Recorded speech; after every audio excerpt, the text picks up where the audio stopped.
receivers near side for Manning, out of the shotgun. Ball at the 35.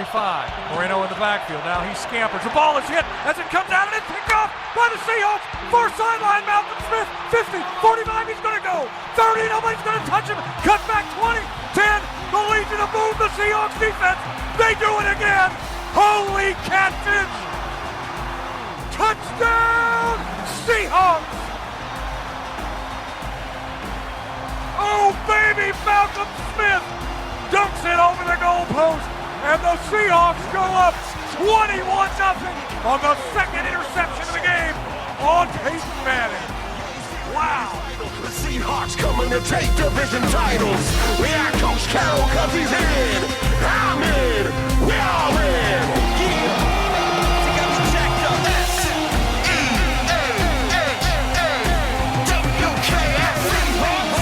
This is the Seahawkers Podcast, episode 382. I'm Brandon Schultz of the Military Seahawkers, and joining me, my good buddy and Montana Seahawker, Adam Emmert. Dude, it's happening. It's here. We did Week it. one, buddy. Yeah. Are you fired up?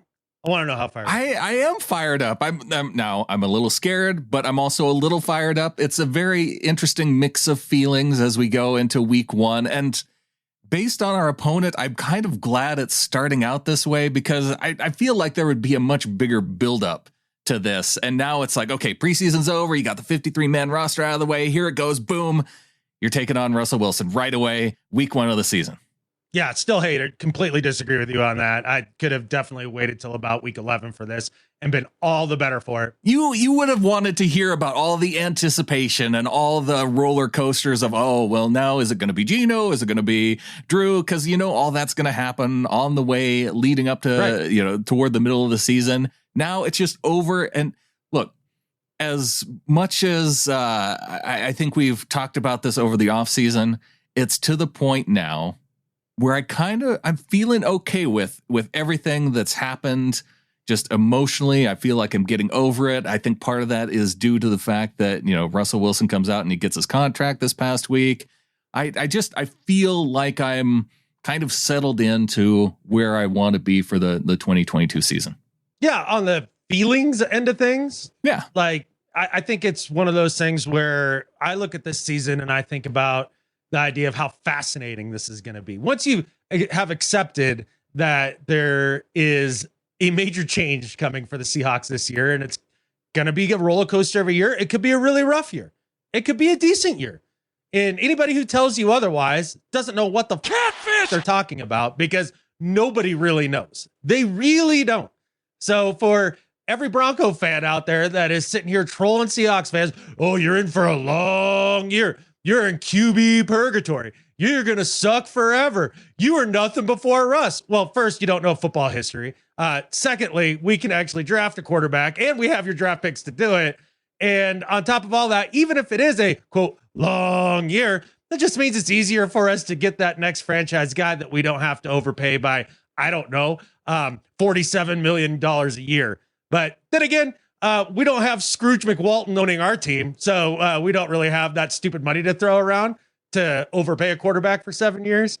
So at the end of the day, when you really look at this, and I think about it a lot, like I'm actually really fired up for this year. Whether it's a dumpster fire or it's amazing or somewhere in between, I'm totally ready for it because it's interesting no matter what. Yeah, there are things that are going to happen that are going to be interesting. And whether it's a disaster, whether it's mediocrity, whether it's exceeding expectations, we're going to find out. And any one of those different things, even in mediocrity, there's things that we're going to learn about our team going forward that it's going to be interesting. And yeah, Broncos fans, we hear you.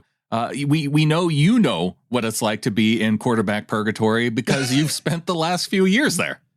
Holy cow. Short of just poaching everybody else's quarterbacks, they've been there since John Elway retired. And then, since who's been their second best quarterback? Okay, Peyton. All right. We could probably all agree with that, right? Not your quarterback, though he's a Colt. Cutler's their quarterback. Okay. So the one guy that almost had some ability to almost make the playoffs, you jettisoned him as fast as possible. And then, so what, your next best quarterback would be what? Plummer, Sure. not your quarterback. He came from the Cardinals. Tebow. Tebow. They can't draft and develop a quarterback for the life of them, so they go out and steal everybody else's and then act all smug about it. Like they're somehow good at getting quarterbacks and doing football things. Yeah. Like you guys have sucked. Like I'm so glad that you guys have this one season to get excited for out of the last 7. Like I understand that it's been tough for all y'all. And I understand that it's hard to know how to deal with winning. Just because it's been since, I don't know, 1997 since you've done it with any consistency. So I guess I give them a little bit of grace, Broncos fans, going into this week because they don't know how to deal with possibly being good. And that's just it. Are we sure? Are we sure you're going to be good? Like, I think there's a lot to go over with that. We don't really know for sure that they're going to be good. There are some Seahawks topics I want to talk about, but I can't get over the fact that a lot of Broncos fans are calling us salty. They won a Super Bowl more recently than we did. What do I have a hard time understanding how they're pointing the finger at us and being like, oh, look at those salty Seahawks fans because they lost their quarterback. You guys have had success more recently than Seattle. So we've been going through this playoff drought and wins longer than you have. Well, we haven't been going through a playoff drought longer. A playoff win drought. We've had more wins consistently. So they did ride a good defense that 1 year in Peyton Manning's noodle arm to a Super Bowl, luckily. Yeah. I don't think that you won one playoff game in that amount of time with Russ. And that's part of it, right? Like, so the fun part is that you get the term salty thrown at you quite a bit, right? Like, I don't know. I mean, maybe it's because they're so close to Salt Lake. That's the only thing they can think of is that, things are salty. I don't know. It's the one thing they keep coming back at you with when you try to point out simple things like, so for a long time now, at least 3 years, Russ hasn't been good for the second half of the season. Russ hasn't been good at the comeback wins. Russ has been bad in the playoffs, like bad. And it's not just that Pete is an old crusty coach that can't coach offense. Pete's turned over the reins to, Bevel at one point, Shoddy at one point, into Waldy at one point here, right? And every single year, despite 3 different coordinators with 3 very different backgrounds in how to play offense, it always devolves into Russ ball. And it's not good the second half of the year. And you can watch. I mean, I can remember watching that final Shoddy season and losing to Colt McCoy and the freaking Giants and just watching guys run wide open over the middle of the field again and again and again, and Russ just holding the ball forever and taking another sack. And so you point out facts, logic, and reason, like things like that, things that we have observed as, Seahawks fans over the last 3 years, and now you're ungrateful and you're salty. Look, I don't mind saying that I'm being a little petty about all this. Catfish! Yeah, I'm being a little petty. Absolutely. Without question. But they have no other rebuttal other than, well, you're salty. Well, okay, I'm sorry your guy sucks the second half of the year. Enjoy second half of the year, Russ. It's going to be a great time. Well, that's the other thing, too. I don't think that they've ever had a scenario where they've had a player on their team who they're really connected with. And maybe there's somebody down the roster a little bit but I'm thinking of a guy who is a Hall of Fame caliber type player who left in the middle of his Broncos career to go somewhere else. Shannon Sharp? Maybe. Yeah. Okay. That might be the closest that you could get to. Was he a face of the franchise guy at the time? Maybe. Oh God. He just had such a big personality. It's so freaking big in his teeth. Yeah. Like how, of course he has to be one of the faces of the franchise.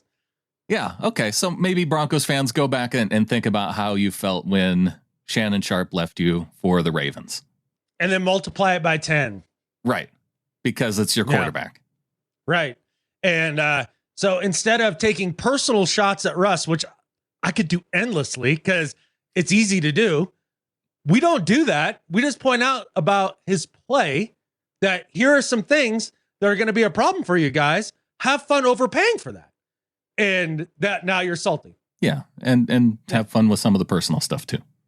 Hey, if you want to talk about him being all up in his celebrity quarterback status and walking out in his latest video dressed white head to toe as if he's the second coming of Jesus to be ushered to his Bentley that he can't be bothered to find? Like, sure. I mean, we can talk all about those things. You betcha. I'd rather talk about my current quarterback, Adam. My current quarterback, Geno Smith, named the starter for the Seahawks heading into this game after a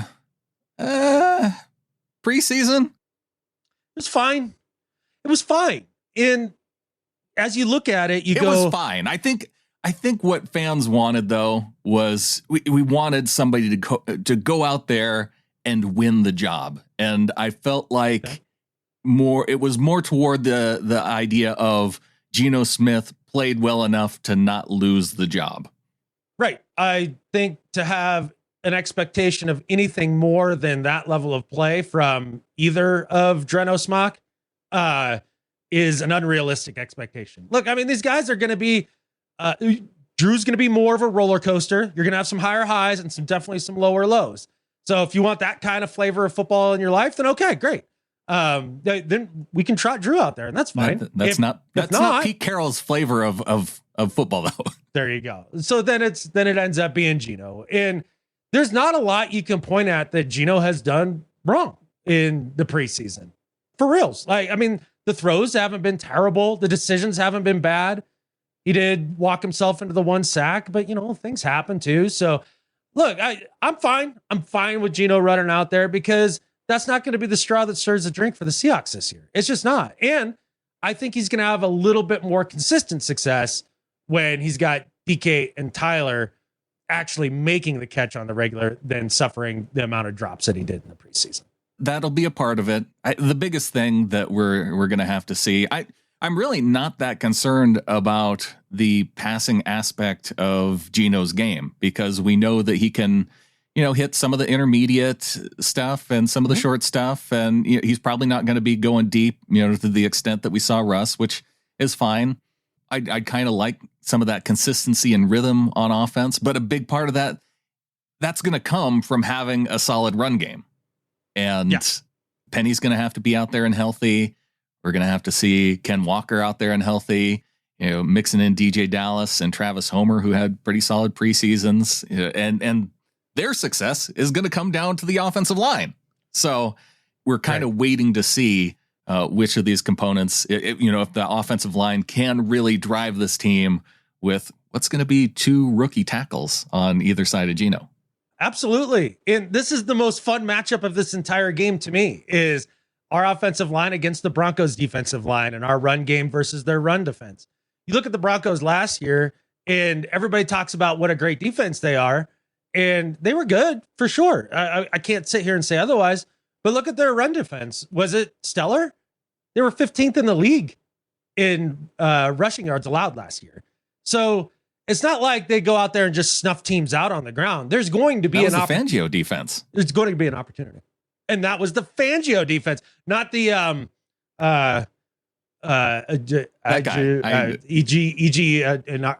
whoever it is that they found at the bottom of the Rams coaching depth chart to be their defensive coordinator, who, of course, for sure, is going to make their defense just keep going without a hitch. But he once talked to Brandon Staley in a meeting, and Brandon said, "Oh, that was a good thought there," and then he put that on his resume, and that's what got the Broncos to hire him.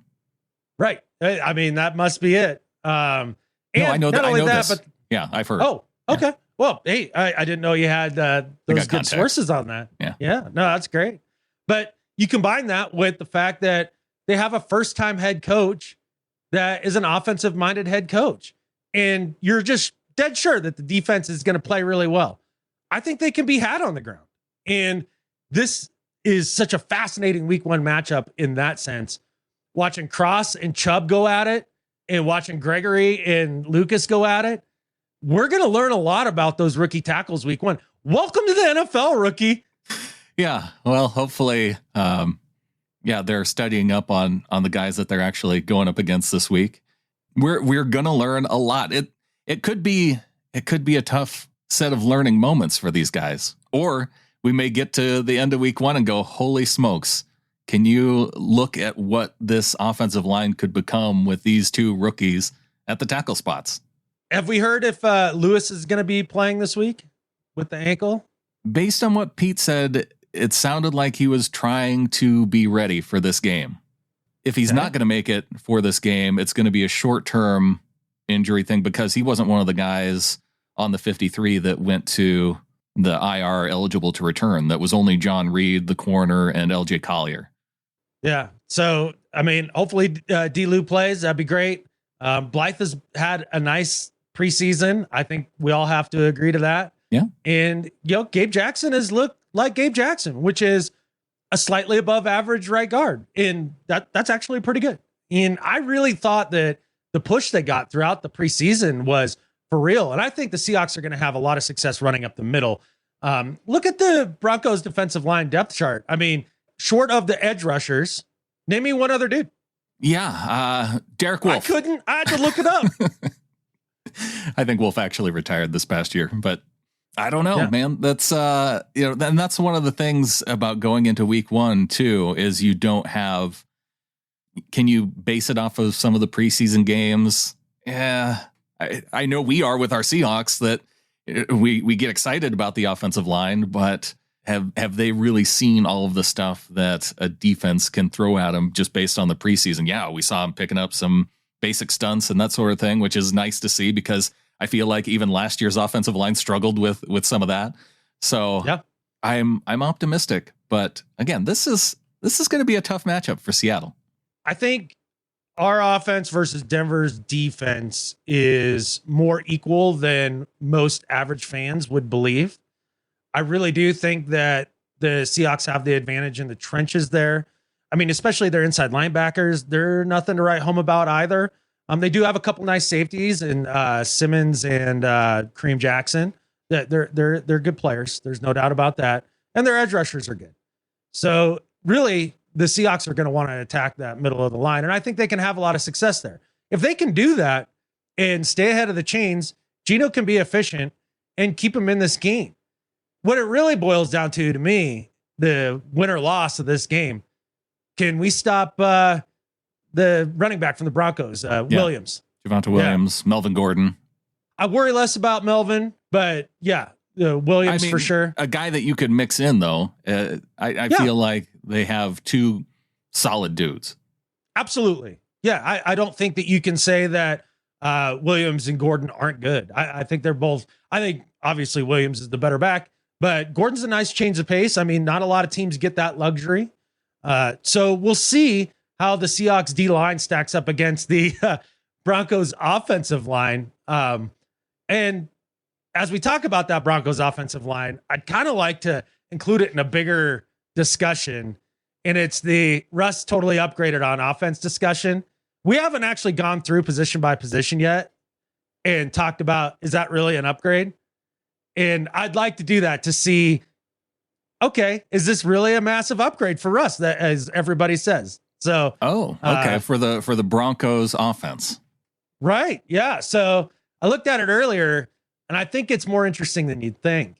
All right. So for the Denver Broncos, looking at their base 3 wide receiver, 1 tight end package, are we just looking at the offensive line right now? We can start with the offensive line, and I figured we could give it like a 3-tier ranking, or 3 different rankings. Either it's better than the Seahawks, it's a wash, or they're worse than the Seahawks at that position. Let's start it out at the tackle spot. Left tackle, you have Garrett Bowles, and right tackle is Billy Turner, who's listed as questionable right now. So let's talk about Turner first. Who? How do you not know of Billy Turner, who went to North Dakota State and was drafted in the 3rd round in 2004? Exactly. This is what I'm getting at. You're going to find a lot of these on this Broncos offensive line. So, okay. Right tackle, Billy Turner or Abe Lucas? Who you got? Or is it a wash? It could be a wash. Turner is at least a veteran, but Turner does have experience at right tackle. He played all of 2021 at right tackle. And if you go solely based off of PFF grades, he's in the high 60s, which is average. Dead nuts average. He's good. So he's fine. Right. He's fine. I think we can say Lucas is fine at the bare minimum right now, right? I hope so. I don't think there's much hope about it. Even Jake Curran late season play last year was probably in that same range. Exactly. So I would say being generous, because I honestly think Abe Lucas is better. I think he has the potential to be better. Right. I think he currently, right now, as it stands, is better. Yeah. I genuinely do. Going back and watching some of the stuff and seeing some other more offensive line minded guys break down his play and all that, it's really high level. I think he's really good. But we'll say a wash just to be nice. So a wash. Because it's preseason. Right, I'm just gonna measure at the end of the day who has more where you go, they're better. So all right, let's talk about left tackle and Garrett Bowles. Him or Charles Cross? I think that Cross is an actual upgrade over Bowles. Bowles again, he's okay. It depends on which Garrett Bowles you're getting, right? Are you getting earlier in his career Garrett Bowles, or are you getting last year Garrett Bowles, who somehow put it together for one season? And the thing is that when you talk about Cross and Bowles, I kind of feel flip-flop from you. I'm like, it's probably a wash right now, but I think Charles Cross is the better player in the future. Whereas I think Abe Lucas is the better player right now than whoever it was their right tackle was. Mitchell. No, that makes sense. So I would say probably still a wash, right? Probably. Or if you want to be generous, say Garrett Bowles is better. Yeah. Okay. Let's give the edge to Bowles just because he's a veteran, played the position. And yeah. I think by the end of the year, we'll all speak differently about it. But yeah. Okay. So there's one for the Broncos. All right. Let's talk about the guards. Yeah. The guys at guard for Denver, Dalton Risner at left guard and Quinn Miners, who is a second year right guard, I believe. Right. Yeah. I know Miners because I remember watching him coming out of the draft, curious as to where he'd go. Was he the guy that wore like the short shirt at Senior Bowl and had his belly sticking out? I think that was him. That's why he's on my radar. Him. Okay. Gotcha. Yeah. So him or Gabe Jackson? Miners or Gabe Jackson? I'd give the edge probably to Gabe. Yeah, I'll say a wash. Wash. Okay, we could say wash. Yeah. Left guard is who again? Risner. Yeah. I mean, he's fine. I think Damian Lewis is a better run blocker. Yeah. Yeah, I'd say a better run blocker. But yeah, are they really going to? I don't know. He's probably a better pass blocker than Lewis. So you could probably Lewis call isn't that a bad wash. pass blocker, though. No. Yeah. So let's be kind. It's a wash. Now go to their center. Yeah. What's his name, Brandon? Lloyd Cushenberry. Yeah, a little cushion for the pushing back there for when he's taking snaps. Cushenberry. What a terrible last name or maybe it's a hilarious last name for a center. Have you ever heard of the Cushenberry before? I have in your life. I have, because he went to LSU and he was the one who took over after the center that we had that ended up leaving. He's gone now. It's okay. But he played for LSU too on that same offensive line. Okay. Do you like the cushion or Austin Blythe here? Or is it about the freaking same? It's about the freaking same. Exactly. It's about the freaking same. So after we go through the offensive line, we said one player better for Denver. And that's being, I think, a little extra generous there in Bulls. Yeah, I'd say so. All right. Broncos 1, Seahawks 0 so far. All right. Let's talk skill position. This is pretty fun. Skill position for the Broncos. What Russell Wilson, the weapons around Russell Wilson going into this game, right? That are so much better than the Seahawks. This offensive roster is so much better. Yeah. On the outside, you have Jerry Jeudy at wide receiver. Okay. Jerry Jeudy or Tyler Lockett? Who you got? I would take Tyler Lockett 100% of the time over Jerry Jeudy. I don't even think it's close. I don't even think that's close. Tyler Lockett's clearly best. All right, 1-1. KJ Hamler, is that the other guy, or Cortland Sutton? That's their third. Cortland. Yep. Okay, so the slot guy is Hamler. Yeah, Cortland Sutton is their other guy. Yeah. And Tim Patrick was the guy who they're kind of counting on, but he got let's ride cursed to injured reserve this year. No, but let's take each of those guys. All right. So Cortland Sutton, is he better than DK Metcalf? Nope. Absolutely not. Okay, so there's another one right there. I would hope that we don't even get argument from Denver fans that the wide receiver group would be better. Look, man, like if they are suffering from oxygen deprivation from being so high up in the Rockies and they can't understand that DK Metcalf is better than Cortland Sutton, then that's on them. Maybe they would say, well, we have a better wide receiver core as a whole. Well, okay, we're going through it right now. Let's see if that's actually true. Okay. You're down 0-2. So Ken Hamler versus Eskridge or Goodwin. I might take Hamler. I would too. I think Hamler's a better player. Yeah. So okay. So overall, the wide receivers are better with the Seahawks. If you're taking the top three. Okay. All right. So yeah, no, those outside weapons are a lot better. This upgraded offense that Russ is going to be in. Let's talk about tight ends. Yeah. They have Buenum. They just call him O. Okay. I think. Albert O. Yeah, that's right. Albert O. Yeah. So Albert Orgasm. Is he better than Noah Fant and or Will Dissly? I don't know enough about Albert O to know if there's much of a difference. Good blocker, mediocre pass catcher. Probably a wash. And I would 100% agree. All right. So then All you right. go to the backfield, Javonte Williams, Melvin Gordon. We'll give him the edge there. I'll give him the edge. I like Javonte. I would give them the edge on Williams versus Penny right now, but I don't think that Melvin Gordon at this point in his career is better than Ken Walker. Yeah.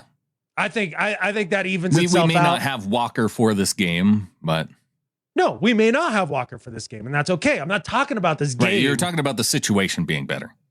Right, because this is just what you hear all over the place. It's not So about at the end- personnel, Adam. It's about the guy calling the plays. He's getting away from dinosaur Pete Carroll and going to Sure. fancy schmancy offense with the Denver Broncos, they're just going to turn it over to him. Russ is going to be amazing, and he's going to be able, because he's him, he's going to light it up with and make everyone around him better. It doesn't, the personnel don't matter. Oh, except for that when you're talking about it and they rub it in your face that it's supposedly better. Then when you actually point out that it's not better, then it's like, well, no, it's all the coaching and everything, which is hilarious because when is the last time a 10-year veteran quarterback has gone to another team and they decided to run the coach's offense, not the quarterback's offense? Ooh, I know the answer. I know the answer to this. Matt Stafford to the Rams. All right. It was the last time. Did he really run? Like, did he just run just the McVay stuff, or did they run a lot of the stuff that he did with the Lions? I would say he probably ran more McVay stuff. Okay. I'd say it's about 50-50. I don't have a good sense of what the Stafford offense really is from over the years. Yeah. But Other than that, he's kind of a chucker. The point being, I mean, Matt Stafford isn't one of the big name quarterbacks to move, right? Like, Oh, yeah. We all saw Matt Stafford go to the Rams, and I knew that was an upgrade over Goff, but I didn't think they were getting a top 5 guy, right? Like, No, when you're I'm talking about you're talking about a guy who has kind of an established offensive NFL track record. but also you look at him and you know that that's kind of their style when it comes to offense, like with Tom Brady, like with Peyton Manning. You know what you're getting when you trade for a quarterback like them, and I would put Russ in that category. Joe Montana in that to the sense Chiefs. that They all ran the quarterback's offense. And they might say, well, Tom Brady didn't, like his first year in Tampa. For the first half a year, they didn't. Yeah, until they realized how bad it was, and then they switched to what Tom liked to do, and all of a sudden they were magically better for that season. Exactly. So I love the idea that all the Broncos folks are like, well, we have Nathaniel Hackett. He's going to be running the Shanahan McVay stuff, and that's going to unlock everything for Russ and blah, blah, blah, blah, blah. Oh, really? Okay. Well, we installed that same nonsense last year, and you know what happened? Russ did his own damn thing the second half of the year. We still saw scribble plays show themselves toward the second half of last year. Exactly. So, do you think Russ is going to defer to first-time head coach Nathaniel Hackett, who I'm pretty sure prefers the one knee approach to kissing ass because it puts the ass right in front of his face? Yeah, Hackett has already turned over practices to Russ. He's turned over the offense to Russ. So, no, I don't think that when it comes to the head coach, really taking ownership of the team and the offense. He's shown what he's going to do in this case. So when we tell you guys this is what's going to happen, it's partially bitter, but mainly facts because it's what he does. It's who he is. And that's fine. I mean, it was really fun for a while and a lot of success came our way and that was great. But once he lost a half a step or even a full step, I would argue a full step, the scribble plays don't work.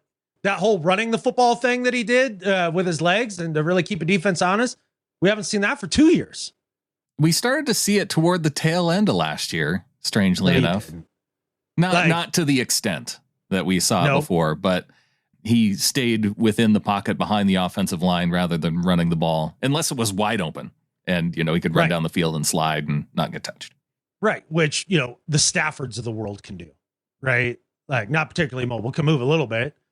And that's all you're going to get out of Russ. So, I mean, I look at this offense versus defense matchup for the Broncos versus Seahawks, and I really think it's all going to start and stop with, can they contain Williams?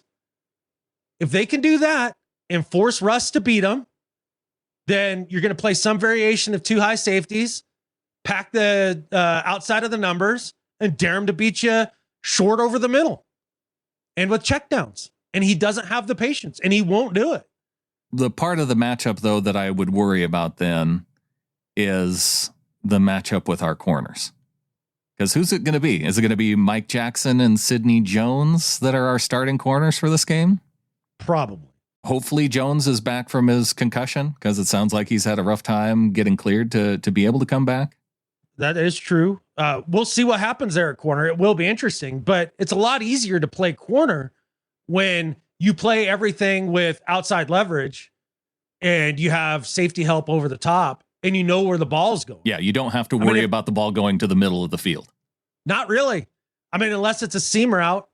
And that'd be one place I'll be interested to see. Like, are they able to take advantage of the linebackers with the seam route with the tight end? Because that's something Russ does well. Yeah, he throws the seam route well. But yeah, if you can't stop Williams and Gordon, it's going to be a really long day. And that's the funny part. They all got Russ and they're like, they think that's the difference. And it's like, nah, man, it's going to be the running game that will be the difference for you guys in this game. I would say that that's true. Yeah, the running game is going to be the difference because that's what has always set up Russ for his success in getting the ball downfield. It's been having that, the pressure from the run game really setting up Russ to have success, to be able to go deep. And I am worried, though, that's what's going to happen. Yeah, if they can run the ball, it's lights out. Like, I mean, it's good night, Irene. Like, it's just going to be a long, long day. And that's okay. I mean, that's part of the FU of the NFL giving us the Broncos week 1, is that they were going to have a little more continuity, even though they have a lot of shakeup. And they're going to get good half of the year Russ. That's part of the reason why I'm more hopeful that the Seahawks could take the matchup with it being week 1. The coach not having, with the way that he's approached this offseason, I feel like he's going to turn it over to Russ. Russ is just going to want to throw it and incessantly in this game to show that he can command the offense and be the guy and not even have to worry about the run game and just, jam the ball down the Seahawks defense throat by throwing it 40 times. And it's that I think gives Seattle the best chance to win if that's how they approach the game. Yes. Yeah, I feel like there's lessons that could be learned to when they get to that late season game. If they were to push this back to week 11, like you said, that maybe they would have figured some of that stuff out and Russ would just be in that mode of really wanting to win at all costs rather than really wanting to win with him being the guy. It would. That would play right into Pete Carroll's hands. And I'll be curious too, because like a too high safety look isn't necessarily our strength either with Jamal Adams back there. So how do they manage that? I would almost like to see them play that big nickel stuff and have a lot of Ryan Neal out there in the back end with Q, right? And have Jamal Adams playing that lurk position a lot. I think that would be the most advantageous for the Seahawks for sure. Yeah, and depending on Ryan Neal's health status for this game, Josh Jones, I think could play in that role too. Yeah, it sounded like Neal was close. as of last week. So I'd be surprised if he's not good to go.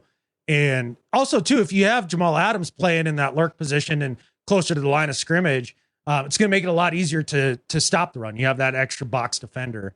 So that's the way that I'd like to see it go down. It makes the most sense if that's what we're going to see, because when I look at the 53-man roster and when I look at the guys who they have at linebacker depth, and yes, Jordan Brooks, absolutely, he's potential Pro Bowl caliber player at linebacker, led the team right behind Bobby. No, he ended up leading the team over Bobby Wagner in tackles when it was all said and done last year. Right. But then you have Cody Barton, who, okay, he's okay. He can play. He could play. Yeah. He can play. But again, not something that you would be super excited about. Not an all-star type player, nothing like that. And then backing up both of them, I assume, is Nick Bellore. That's our middle terrifying. linebacker depth. That's terrifying. I think this is the point in the podcast, Brandon, that I would like to make a direct plea to KJ Wright. KJ, you wanna come out of retirement, take the cleats off the hook, unhang them up? Come on, buddy, please, for the love of God. I would love to have a last season of KJ. It would feel so much better this year with all the turnover that's gone on with Bobby and Russ gone and everything. And I think he has enough left in the tank to be a legit upgrade to help them in that middle linebacker room. Please, KJ, come out of retirement. KJ, I know you signed a 1-day contract and you thought it was just 1 day, but I think we're going to need the Seahawks legal team to go ahead and retake a look at that and really see if it was a 1-day deal, because I think they post dated that to 2023. You're on the hook for a whole season, buddy.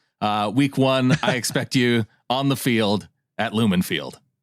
That'd be pretty great. That would actually make me feel a lot better, and it actually makes a lot of sense.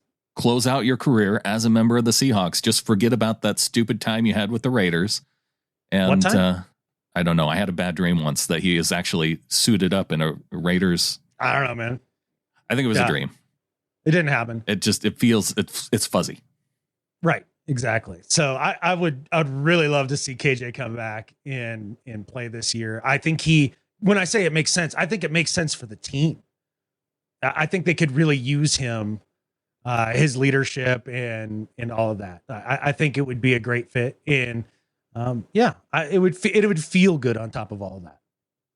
Should we talk about how special teams could impact this game? Might as well, because it's going to be an interesting year that way. Yeah. I feel like special teams is going to impact a significant portion of our Seahawks games. Yeah. And I don't really have a good idea of, is DJ Dallas going to be the kick returner now? Is he going to continue to be the guy? Punt returns? Does it matter?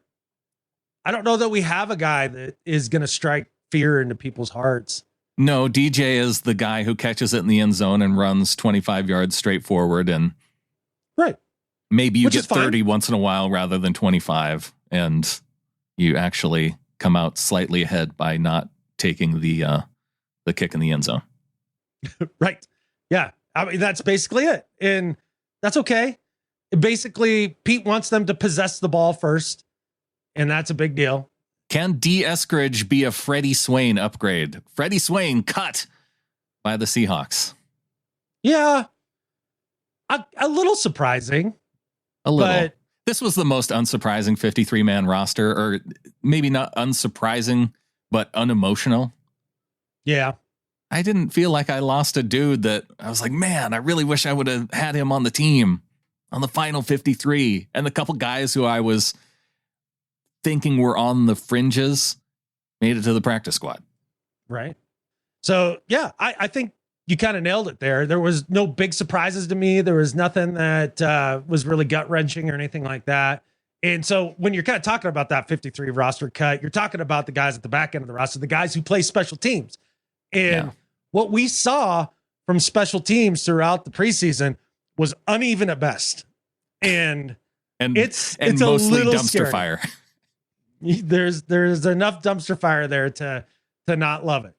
So get used to the name Montrell Washington for the Broncos because he's going to be the guy to watch as their punt and kick returner. Okay. Let us hope that he follows in the long and rich history of Denver punt returners and puts it on the ground 3 times in this game. Yeah, we can hope. Yeah. Well, thinking back to some of those 53-man roster cuts, I feel like the thing that was the biggest surprise for people was that LJ Collier made the roster, and it feels kind of gross to say that maybe there was a lot of hope that he wasn't going to make it, but I feel like that was out there. It was out there. I think a lot of people look at that pick at this point of LJ's career and say bust. And it's hard to argue otherwise, but they did just immediately put him on IR. So I'm sure there was, some sort of roster manipulation there that needed to happen. The reasons why John Reed and LJ Collier were on that initial 53 or the final 53, before the deadline, was to move them to injured reserve once they got past that deadline. And then they re-signed Justin Coleman, who that wouldn't have been a shock that if he wouldn't have made the team. Marquise Blair, not a shock that he was sent packing based on his preseason performance. Trying to think of the other guy that made the team. Isaiah Dunn was the guy that they signed then at corner to take that spot for Reed. And Daryl Johnson. Daryl Johnson was the other guy that they signed from the Panthers. Okay. I didn't get deep into the 53, and that's always kind of one of those things that a lot of people kind of obsess over, but doesn't interest me a ton. Like, I kind of know the top end of the roster. I mean, I know the full roster, but the top end of the roster is really kind of what I care about the most. And really that bottom, 10, 15 players, like whatever. So did, who just came to mind that now just left my mind? Oh yeah. Corner, Artie Burns. Did Artie Burns he did make the team. Oh no. But the way that they listed it on the Seahawks press release, I more got the sense that Burns was backup nickel to Kobe, but then they also signed Justin Coleman back. So I don't know. I don't get the sense that Burns is in a starting position, and I think that that's fine. Yeah. Honestly, I haven't seen any Isaiah Dunn because he was one of the guys that was just signed to the team. They're a trouble at corner, man. I don't know how to look at this and say, Sidney Jones, Tariq Woolen, Kobe Bryant, Justin Coleman, or your Michael Jackson. Those are your guys vying for top spots. And we saw some issues with all of them through the preseason. Yeah. I mean, I feel very comfortable with Mike Jackson. I think he is this year's DJ Reed. He played average. Which made him stand out among the group. Right. So I'm comfortable with him out there. I think there's going to be certain matchups that I like for Tariq. For example, I think this week is potentially a good matchup for Tariq. Him on Sutton, just, defending go balls all day. Yeah. He can run with them. He has the size, all that. You might see a lot of Tariq Woolen out there. That'd be interesting to see if they use him or the cornerback group in general as a more matchup base rather than positional base. Because traditionally, Pete Carroll, once a guy's on his side, you don't follow a particular player. Right. That'll be something to watch. Corners will be fascinating. It'll be fascinating going the other way too. Tyler and DK matching up against the Denver secondary. I mean, do you really believe that Surtain's shutting DK down? Because I don't. Yeah, I think he's a fine corner. He has some high upside. I would feel like he's maybe a better matchup on Tyler. And then you double DK. Right. And then from there, where's their corner depth? I don't know if it's that great. I don't even think that their second corner is super strong either. But it's such a better roster, Brandon. It's so much better. Ronald Darby opposite Pat Surtain. Very average player. Kawan Williams. I feel like I know that name. Yep. Again, wasn't he a Niner? Yeah. 5 years with the Niners. That's why we know that name. Oh, he goes back to 2014 with the Browns. Okay. Kind of okay. long time veteran. He's their Justin Coleman. Yeah. Okay. Yeah. I'd go with that.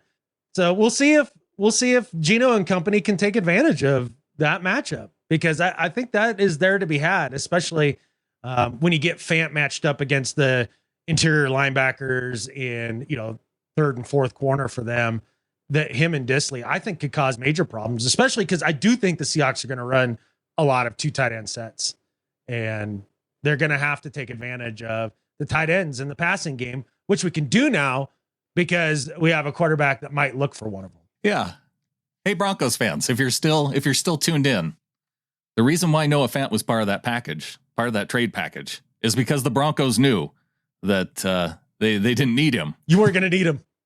Is he going to be the best player that comes to the Seahawks out of that trade with the Denver Broncos? We're going to hear a lot about that trade this week, I feel like. How long term are we talking? In just the first year or the first 4 years? What kind of time frame are we talking about? Well, I'm focusing specifically on the 3 players who are part of the trade package, because I know, but which is the best player for 1 year to come out of that? Who is the best player in 4 years to come out of that?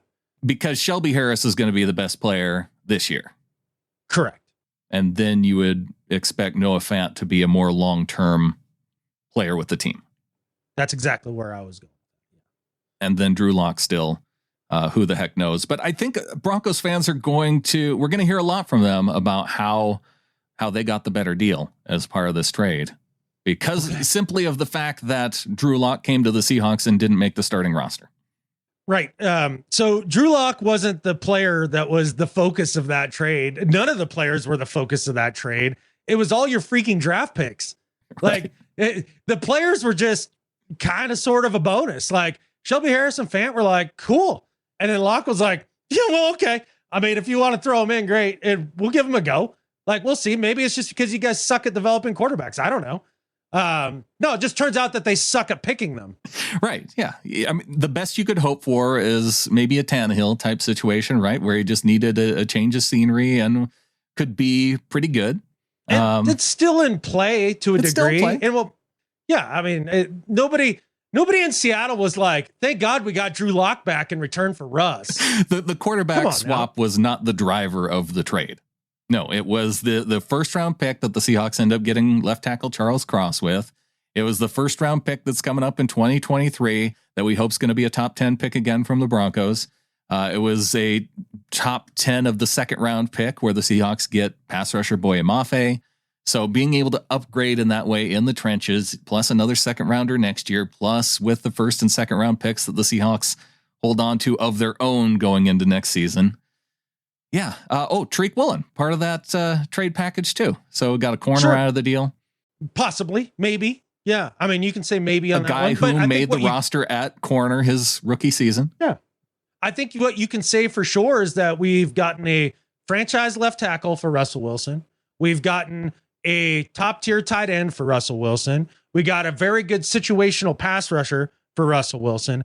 And we're going to get our quarterback of the future for Russell Wilson. You guys totally won the trade, especially with the privilege to pay him 7 years out now, $49 million a year. Enjoy that, especially as he continues to be the third best QB in your division. And after the next 2 years, probably the worst QB in that division. He is on that kind of downslide. Like he's not, everybody's like, well, everybody plays really late into their careers now. This is a great deal. Like it's all about, he's not Tom Brady. He's not Peyton Manning. He's not Aaron Rodgers. He doesn't play the game that way. The way Russ plays the game is 1 to 2 quick reads. If it's not there, and they have to be outside. And if it's not there, then it's run around until somebody gets open. And the problem is that he can't run around like he used to. He just can't. It's not the same. It's not the same as it was when he brought us, to 2 Super Bowls and beat you guys 43-8. So it's really amazing when I hear Broncos fans act like they got over on us for trading for a declining quarterback when we get a potential franchise quarterback coming up because we can draft. And then we've got franchise left tackle, situational pass rusher. You go down the list. We killed him in this. There's one scenario where they could say they win, and it's if they win a Super Bowl in the next 2 years. And that's going to be tough. That's not happening. There's no way. I'm not even just talking about their division, right? Yeah. Like, you're telling me that Russell Wilson and company in the next 2 years playoffs is going to be able to take down Josh Allen, Patrick Mahomes. Yeah. Joe Burrow, Lamar Jackson, Herbert. Like, really? Okay, then. Yeah. Yeah. It's Herbert. Yeah. It's going to, you got two of those guys in your division. You'll be lucky to make it to one of the AFC championship games in the next 2 years. And then after that, you're going to be super sad that you got to pay another 5 years out to the aging veteran who can't move anymore, but doesn't play well from the pocket. This is a disaster for them. It absolutely is. Like, I was thinking about it when I saw the contract come out. Let's say the trade doesn't happen and Russ was on our team this year.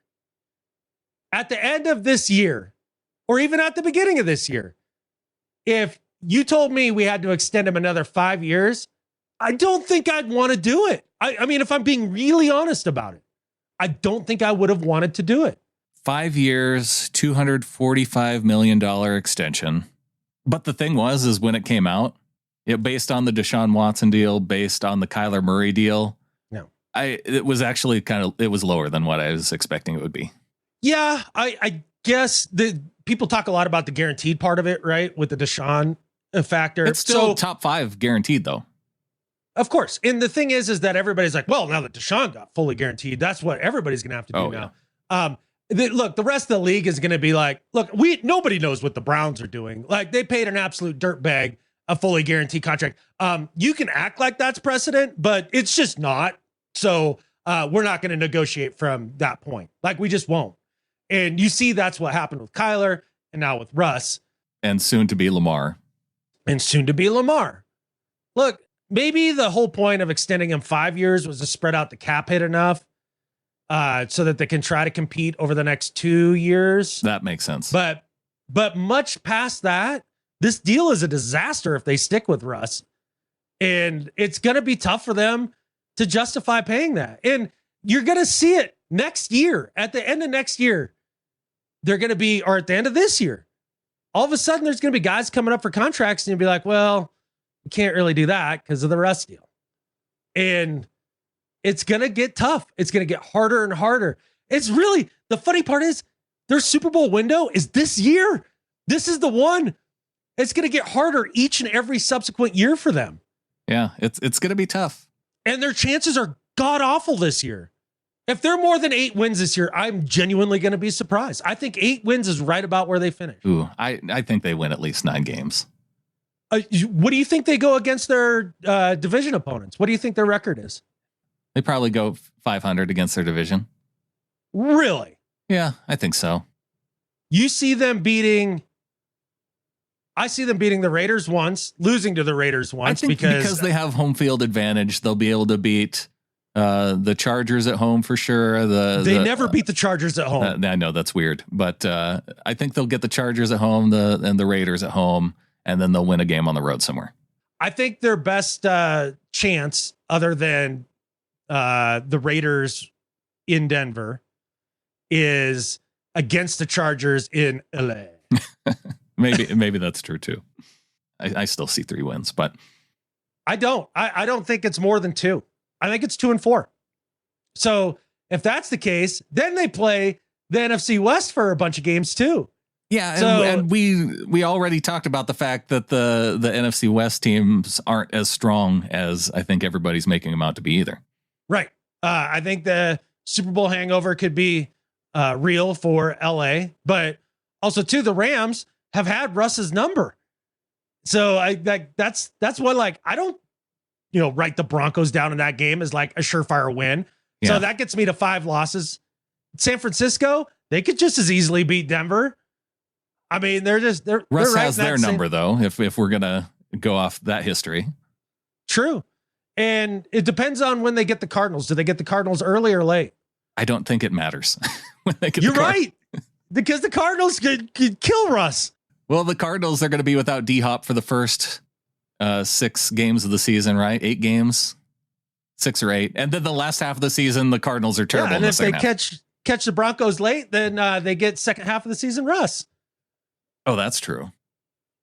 Well, that could end up being a close game then, because second half of season Cardinals are always bad. Right. Yeah. I'm gonna say I can see that. I can see up to 6 to 7 losses like really easily, and it doesn't take much more from there to get to 9. There's one thing that really bothers me about this Russell Wilson contract, though. Okay. Where was all the media drama? Oh, there wasn't going to be much media drama for this one because after they gave up the farm for him, like, they're paying him. Yeah. The agent can't play the card of Russ really wants to get to New York. Right. Exactly. Yeah. He doesn't want to be traded, but here's a list of teams to trade him to. Right. This was the most quiet contract negotiation that Russell Wilson's ever been a part of, apart from his signing his rookie deal. Do you think it'll be the second half of this season or the second half of next season that you start to hear all the team 3 rumors that percolate all around the league?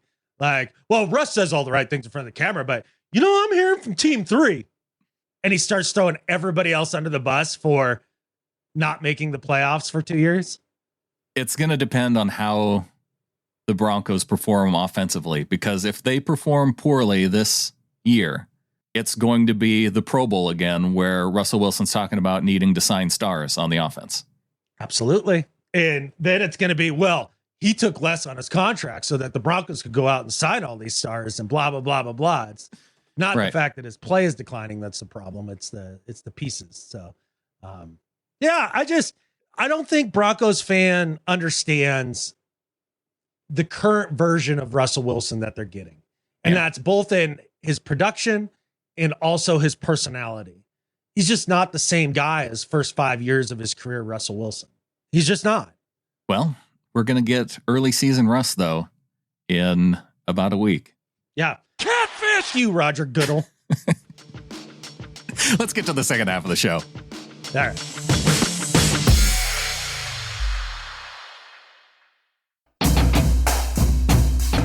All right, Adam, as we get into the second half of the show, there's one topic we did not discuss in the first half that I think it's going to be a topic of conversation on sports radio all week. It's probably on the minds even of national people with this particular game. To boo or not to boo when Russell Wilson takes the field against the Seahawks at Lumen Field.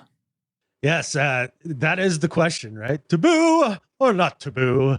And there are a lot of people that feel really passionately about this one way or the other, which I definitely find interesting because I can see the rationale both ways. But my guess would be, if I were to guess, Brandon Schultz, your reaction, if you were sitting in the stands week 1 and Russ trots out in that disgusting jersey that he's going to, I would guess that you would give a golf clap. Here's the thing. There's a way that I operate when any team takes the field against the Seahawks, and that is to boo the opposing team. So how do you segment that out to give, even if you wanted to give a proper golf clap to Russ, how do you do that and then also boo and then not have it taken as any sign of disrespect to your former quarterback? No, that's interesting. I hadn't thought about it in that aspect. Because you're right. It's not like you have the announcements of all the Broncos players coming out of the tunnel. And then all of a sudden, Russ comes out of the tunnel and, you've just booed their entire starting lineup. And then Russ comes out of the tunnel and you're like, okay, there you go, Russ.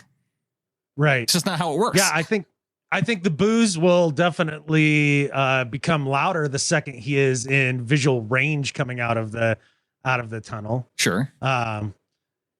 So, yeah, I think it's interesting. Now, I definitely know that over the years, seeing other players in how it's been handled and all that, there's always the guy, and they always end up sitting right next to each other in the stand somehow, too. Like, it almost always happens this way, where somebody thinks it's so unbelievably god-awfully disrespectful to boo Russ that they have no class and they have no business being a Seahawks fan, and you have no appreciation for the guy and blah, blah, blah, blah, blah, right?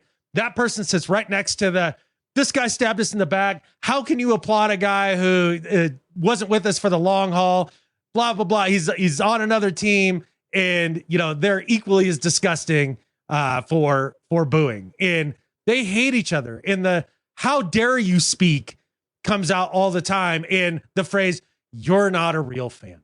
And that drives me crazy. It drives me crazy because this is my take on it. If you want to boo him, boo him. Like, it's the first time he's back. There's still some hurt feelings and all that. And you should be allowed to boo him without being shamed by somebody else. If you want to cheer him, cheer him. And you should be allowed to cheer him without being shamed by anybody else. I think going forward, when we see Russ over the next couple years, however that works out, I think then it's time to put the booze away. And that makes sense. And then just be, respectful about the deal. You don't necessarily have to cheer him, but you don't have to, dog him and really boo him hard. Yeah. But this first game, I don't think that, short of cussing him out and like saying some nasty things, like personal things. Right. Short of that, you should be able to do just about whatever you want here. And it's okay.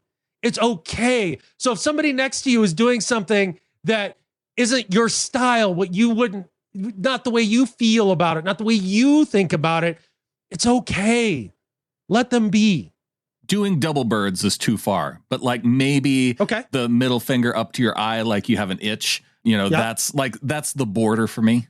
Yeah. I'm good with you on that one. I agree on that. And it obviously anything personal, like you don't need to go there. This is sports hate, people, not real hate. Okay. And it's not even real sports hate. Like, am I pissed at Russ this first game? You betcha. Absolutely. After this game, I'm over it. Moving on. He got what he wanted with the contract. That's why I feel like the contract was such a dividing line for me. It's like, okay, that's what he wanted. The Seahawks weren't going to go that far this season. They were going to make him play through the season, because that was kind of where we were at. One last season, maybe, before it's really time to really think about moving on. So it feels a little early, and he got what he wanted, and hopefully we get our future quarterback. Did you answer if you would have given him a 5-year extension? Like, how did you feel? No, I tried to work around that. What are you talking about? I want to know. Would you have extended him? I would have. I would have rode with Russ as long as he would have wanted to stay. If this year had been like the last 3, there's no possible way. Okay, I'm a sucker for loyalty. I wanted Bobby back. I wanted Russ back. I want Marshawn to come back for one last season too. But sure, no, and I get that. I do.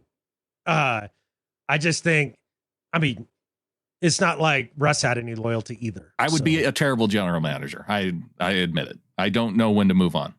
Hey, that's who was it that was talking just recently about the GM coach, division of jobs, and might have been John Harbaugh. I don't know, but basically just being like, yeah, man, like it's a good thing I'm not the GM. Like I need that because I'm too close to these guys. So I get it.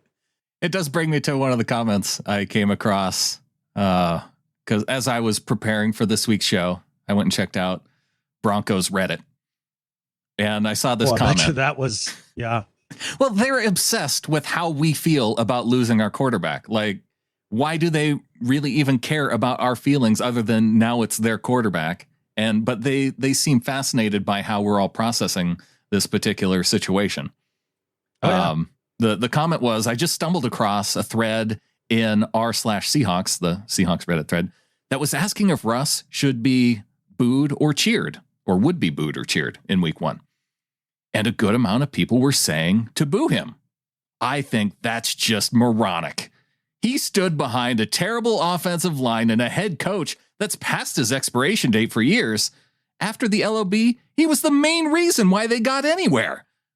He couldn't win another Super Bowl with how things were there, and it was obvious. I'm not saying this is every Hawks fan, maybe not even the majority, but a good number. Why do they not see this? Am I crazy? You're not crazy, man, but there's a few things that I think are interesting within there.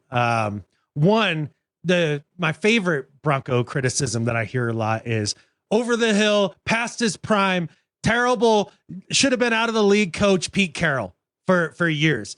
And look, I can understand how you'd feel that way because you have no idea what coaching stability looks like. Like having a guy around for more than like a season and a half must seem like an eternity. Like that complete lack of stability, I could see how that would skew. The other one is the lack of leadership that we're gonna experience this year. So we don't have that problem because again, we keep coaches that are successful for a long time, like we have with Pete Carroll. So that lack of stability really warps their minds. They can't seem to get their head around it. Secondly, the idea that anybody would be in the headspace to boo. It's like, look, man, for the past 2 years, you've had one foot out the door. You kind of gave us the bird as you did it. And, you know, it's gotten a little phony and stale with him. So I can see it. But when we get to later in the show, I'll address Russ a little bit more.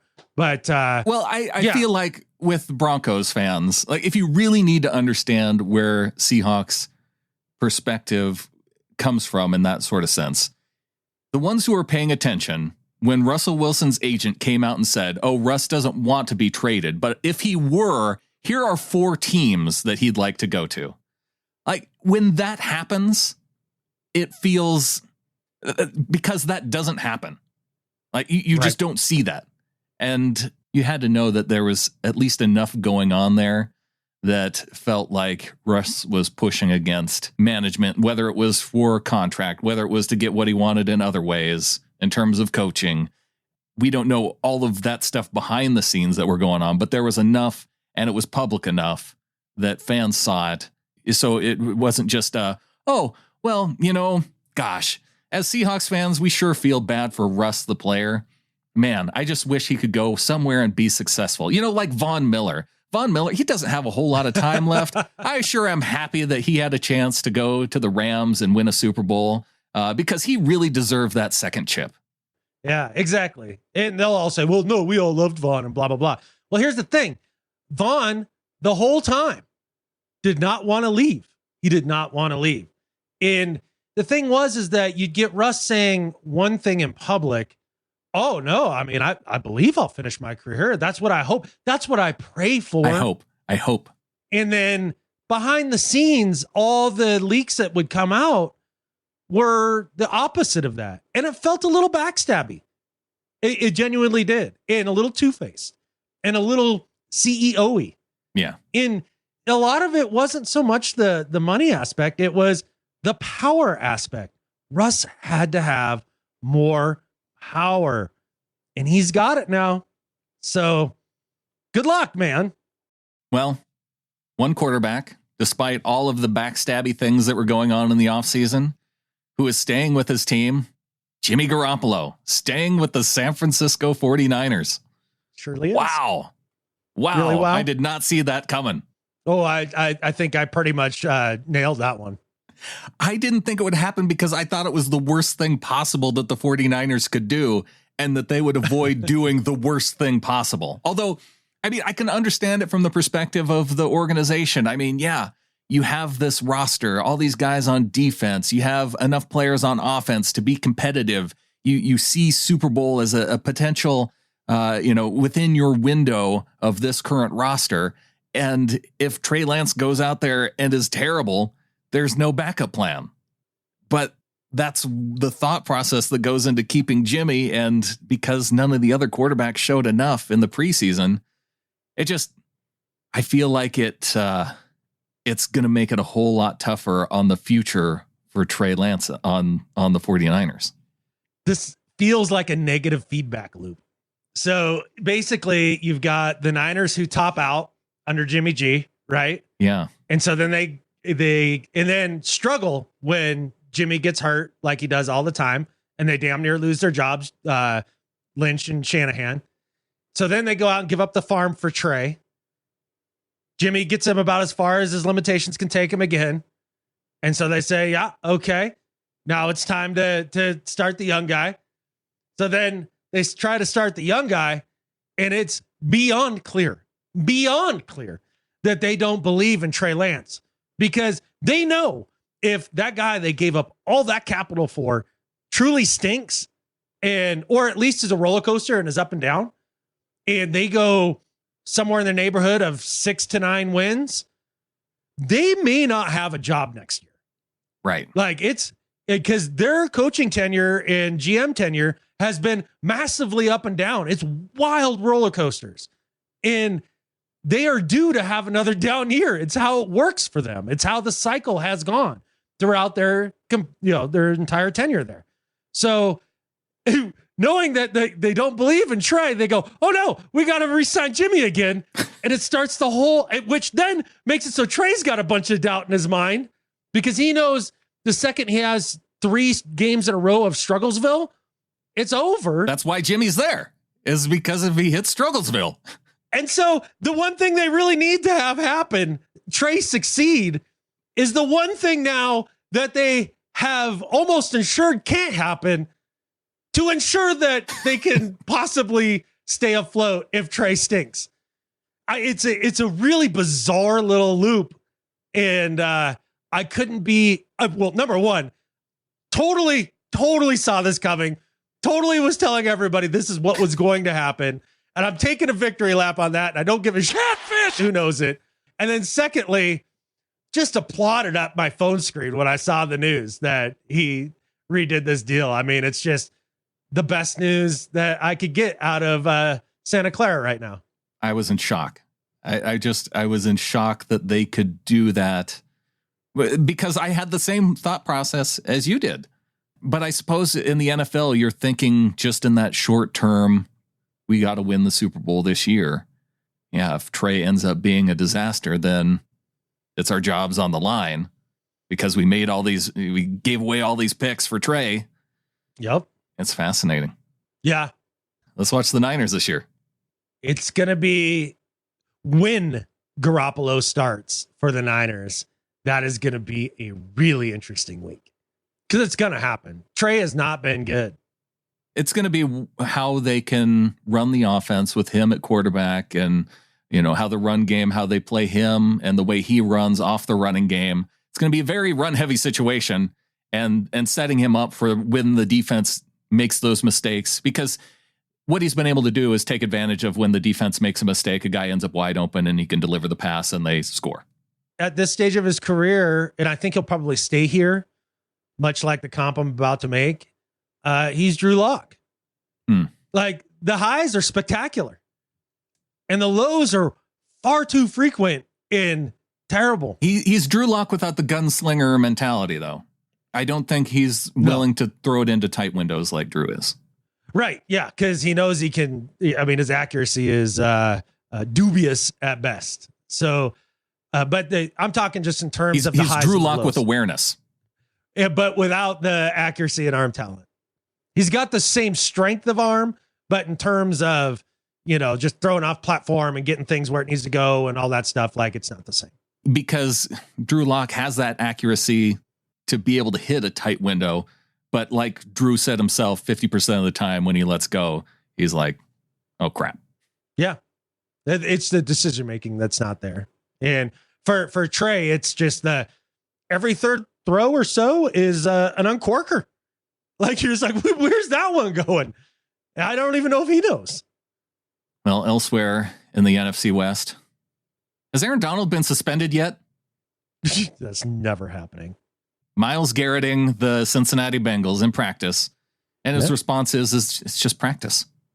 The annual Aaron Donald assault meltdown. Yeah, this is getting to be, once is a coincidence, twice is a trend. Is there going to be an Aaron Donald rule instituted next offseason that if you go nuts in a practice, like the NFL, that's the thing that I don't understand. The NFL has jurisdiction over when you're playing on the field to be able to suspend you. During the regular season, they have the ability when you do stuff off the field to be able to suspend you. But like in practice, it's this one like window of the NFL universe that the NFL as a whole doesn't have any kind of disciplinary system. Like, it's all on the teams then when it's just a practice within two teams. I feel like Look, it's fine if he wants to attack his own fellow Rams players, then they can handle it within their organization. But I feel like as soon as you have another team that's on the practice field with you, like if it would have happened in a preseason game on the field, like an actual game, they would have been able to do something, right? To help clarify it for you, just think of it in terms of the federal government and then states' rights and all that, because that's as clear as mud. Yeah. It's the same with this, with the NFL and team rights, clear as mud. But you know for sure that the Rams aren't going to suspend Aaron Donald Voluntarily. themselves. No, they're not voluntarily going to do it. And then secondly, the other thing that came out of this that I really want one of our guys in the media to ask is, how come we don't do joint practices? I think because of the travel. There's so much travel in the regular season anyway. Well, make them come here. I mean, why don't we do joint practices where they fly to Seattle? I literally don't want to hear it with the travel excuse. It's so ridiculous. Why are joint practices even needed? Is it so Sean McVay can hang out with his buddy after practice? Probably. Maybe. I think you probably get a little bit out of it. You get a little better sense of those guys in camp against your own guys, right? You put them against somebody else's roster and you can get a better measuring stick or another measuring stick. Yeah. To kind of see. But I'd be curious Pete's philosophy on it, because he's never spoken on it and we've never really done it. So I'm just kind of curious. I wonder if it has been asked. Because I feel like that's a question that's come up, but I'm not that concerned. I can't recall it. Yeah. Oh, I'm not concerned. I'm just curious. Yeah. Well, I know there's a group of people who I'd like to be hanging out with after practice. If we were going to have just a joint practice of the flock, all getting together, it's our members of the flock. I'd even take one to the head if they swung some helmets around. Voluntarily? I would for these guys. You and bet they would your ass. have they would not have to worry about suspension at all. No, I'm not suspending members of the flock. Why would I do that? No suspensions necessary for our executive producers, DCH, Dustin Monk, Brian Shaw, and Rebecca Christensen. And, I don't think we're going to be suspending any of our new members either. We got Arctic Snowhawk coming in at $3 a month. They say, all right, gentlemen, this freeloader was getting close to the end of his gravy train and had to raise the Hakra ahead of week 1. Thanks for all the great shows. I appreciate the insights and humor every week, win or lose. After a loss, your shows are the only Seahawks-related thing I look forward to in order to cleanse the palate. Whatever this season holds, win or lose, I'm glad I found the show. Thanks to the old tree killer, a fellow freeloader whom I suspect his time is due. Go Hawks. Ooh, I like it. I like the call out of other known freeloaders. Like, yeah. With a pseudonym, even. I kind of like the pseudonym call out. That's why there's enough pressure. It's like, you know who you are, but we don't have to know who you are. Exactly. Yeah. Yeah. No, that was really fun. Appreciate you getting in the flock, bud. It's great to have you. And you said $3 a month. So pick 'em league time. Yeah. Yeah. Get in the pick 'em league. Don't forget to get your picks in. Seahawkerspodcast.com. Get your picks in. But remember, this rule is still in effect. This is not a Russell Wilson only rule for the Seahawks. You never pick against your own team. So when you go and you lock in your picks, you lock in a win for the Seahawks week 1. Yep. No exceptions. Yep. And in the past, we've disqualified people for that entire week for picking against the Seahawks. Right. Do you think that's still the appropriate level of punishment, or should we look to something different? Should it just be like, okay, if you do that, then we're going to subtract 2 extra wins off of your total? Or do we continue with the Josh Gordon type suspension of an entire week going away, rather than a Deshaun Watson type of suspension, which would be just a couple extra picks taken off the top of your week? If you pick and win that week, you're disqualified for that week in terms of being able to, I'll pass by your name and go to the next person who picked the Seahawks to win. If in fact they lose, which they're not going to lose this game anyway. So it really doesn't matter ultimately. I'm probably going to lose this game. Okay. Yeah. Probably going to lose this game, but yes, I'll go down to the person who actually picks it appropriately. Okay. But then all those totals, for every week where they cheat, Yeah. Like that's now cumulative for the overall price. Like there's got to be. I think I can switch it on the back end to even it out. And while I'm back there, maybe I change one of your wins to losses, and that's just a risk that you take. Okay, was that a me personally, or just the average? Well, you know the rules. I'm not going to have to change for you. That felt like a shot. Like I'm gonna change yours on the back end. Drunk with power, the Russell Wilson of this show, Brandon Schultz. I have admin access to the entire league. Watch out! Don't give me a reason to use it beyond how I should appropriately use it. Yeah, but. Arctic Snowhawk, welcome to the flock. Adrian Golbeck in at $12.12 a month. Welcome to the flock to Adrian. Heck yeah, Adrian. Welcome to the Ring of Honor. That's a fun place to be. I think the little videos and stuff that we've been doing. Yeah. I think we're going to start. I would like to start releasing them to the Ring of Honor people first. A little premiere exclusive to the Ring of Honor. Yeah. I mean, I think they've earned it. People like Adrian, Yeah. I mean, These are amazing folks. Get a little extra benefit with your little bit extra of being a Ring of Honor exclusive member. Right. I mean, other than being in the coolest, group of Seahawks members that you could be. I feel like that's good enough, but a little extra bonus helps too. Just something we're thinking. Dookie Bear in at $1 a month. And the note here says, Dookie Bear in the house. Let's suffer together. I'm with you, Dookie Bear. I love the name too. It just has a nice ring to it. I saw some Bear Dookie just yesterday. Yeah, hiking around. Yeah, but I like it, Dookie Bear. It just rolls off the tongue. You know what I mean? Mm-hmm. Mm-hmm. Yeah. Jerry Keeney also in the flock. I believe Jerry. I recognize Jerry's name, so this is a return contribution in at $5 a month. Thank you, Jerry. Heck yeah, Jerry. No, we'll always welcome ex-flock members back into the flock. It might just be a renewal thing for the year, too. I haven't quite figured out why some names show up on renewal and why they don't. But if I get the email, it goes into my notes, and that's just the way it's worked out. Either way, Jerry is a fine quality human being and an amazing 12. Absolutely. And so is Will Liam Lonnie in at $12.12 a month. Welcome to Will Liam. Heck yeah, man. I don't know about the two first names thing. We'll have to vet you out here. It's William, but it has like a little dot in between. So I'm not quite sure if that's an artifact somehow or if that is there intentionally. Oh, okay.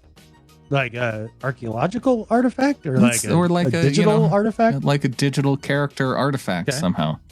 But it's Will and then like a circle, like a bullet point, and then Liam. Gotcha. But Liam is also capitalized like Will. So I think the way you would go about it then, if you're trying to say his name, you just do the trick that I do when I have problems with things like this. You say it like a little fast, and you say Will Liam, and then it's either William or Will Liam, and nobody can really call you out on it. William. I think we're past that part now. Yeah, I feel like I should have started out that way. I mean, obviously, Liam or William, they know the tricks now, so we're screwed. But appreciate you getting in the flock and being in the Ring of Honor, man. Maybe you can clear this up for us. We also got a raise from Scott Harrion from $3 to $5 a month. It says, now, with your added content to the platform and inflation, I have decided you needed a raise. I am in Chicago, and I drive truck. Love listening. This is the best Seahawks podcast in the world. Go Hawks. Dude, appreciate it, man. We're gunning for it, that's for sure. And I really appreciate the fact that he took inflation into account as well. Especially on the road driving truck. Like you feel the inflation then with the gas prices. Boy, howdy. Just driving to New York and back this last week, like that was, that hurt. Yeah. That hurt the pocketbook. Yeah, you start thinking, man, I could have got a pretty expensive plane ticket for the amount of gas that I put in. Now, you couldn't have carried all the stuff that you did, obviously, and there was a reason why you drove. That was the issue. That, and I'd rather not. I like being in control of my trip. Yeah. I don't like flying and being told where I have to be and how long I have to sit and all that stuff. Like I don't enjoy it. But you're okay with me telling you what team that you have to pick in the Pick'em League when it's the Seahawks Well, only because it lines up with all the things that I believe in my Hawker. So it's easy to accept. it's because those are your own beliefs. No, that makes a ton of sense. Yeah. So quit trying to take credit for my beliefs. Okay. We do have a sponsor this year for our Pick'em League, Adam. Hell yeah, man. Yeah. And I'm excited about this because I think it's going to help in terms of prizes. Like I won't wait because I just got all the prizes sent out. Maybe last week. Right. From last year's Pick'em League, the 2021. So, but you did it. Yeah. I did do it. But by being partnered here with Flathead Sports and Hobby Cards here in Kalispell, I think we have it worked out to where the winner of these first few weeks, at the very least, they'll get to pick. I still have some art from the Lauren Taylor art that I bought last year for the Pick'em winners. There's still some of that left over. I did have 3 people that ended up not getting back to me from my email. And despite our other call outs, that it was the deadline, I think at the end of last month to respond and let us know. But now the prizes are rolled into this. So we have Lauren Taylor artwork and we have $20 of credit at the Flathead Sports and Hobby Card shop. So if you have a Seahawks player that you collect cards of, there's a good chance that they have the card that you're looking for with a $20 credit. That can get you one card, that can get you multiple cards, that can get you a down payment on something that you really want. And we can hook that up and get it shipped out to you from there. That's really cool. I could definitely see, because there's a lot of folks that are, I would say, still into the cards, but that feels derogatory somehow. Like, I mean, I collected cards when I was a kid and everything, and there's a lot of people as adults now who collect the cards, and I think it's cool. I mean, if you're into that sort of thing. It made a comeback during COVID, actually. And I can see why. There's something to be said for it, man. And that's really great. Appreciate those guys. And plus, I feel like we've been on top of this with our tiny pieces of Seahawks stuff. Yeah, for sure. Which reminds me, I have that giveaway to do for the people who commented "Go Hawks" on the when we brought it up on the YouTube video. It is not forgotten. This will happen. It will happen. I'm gonna make a note and do it here this weekend, and then post something to YouTube. Well, I'll announce it on the next show. Yeah. And if I don't, then you'll just remind me that we still have to do it the next week. Yeah, and it's fine. You can run our ass a little bit with all the names. I did that work this past week. I know. It's happening. All right. So if you want to become a member of the flock, you can go to getintheflock.com. Helps pay for the prizes, although some of the prizes are part of the sponsorship this year, so that's super cool. But your help supporting this show, keeps I made some Discord upgrades because we've had so many people on the Discord server now. So upgraded the Discord this off season. It's your help helps the show, and we just appreciate those of you who are members of our flock. Heck yeah, man! It makes the value for value thing feel right, And hey, there's so much exciting stuff this year. I mean, one of the little flockers there had mentioned the extra content. I mean, whether it's Clinton continuing with 3 and 3 out, getting consistent with Phil here and what if, and Clinton and Wilson getting the Prop Stars show going on all the Seahawks betting stuff and everything. Like, if there's extra little angles of Seahawks things that you're into, we got you covered. And I've been doing a couple little video blips here and there on YouTube. So check everything out on YouTube too. If you're subscribed via the podcast, right, through whatever podcast app that you're on, go over to the YouTube channel, hit subscribe for us, man.